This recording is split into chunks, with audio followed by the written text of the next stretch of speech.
In this guide video, I will show you how to log in ADP Mobile. First of all, launch open ADP Mobile application. You can see over here ADP Mobile application has been opened. Initially, you'll be to this kind of interface. If you do not have the ADP account, you can tap on this option New Get Started that you can see at the bottom of your screen and you'll be able to register the account.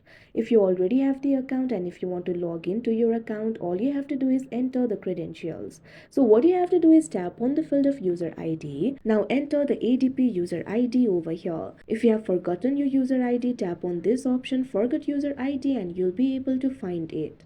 After you enter the user ID, tap on the next option that you can see on the screen. You'll be prompted to enter your password. Simply enter your password. After you do that, review and accept the terms of policy. After that, you'll directly be logged into your account. So that is how you log in ADP mobile account. I hope you found this video helpful. Thank you for watching.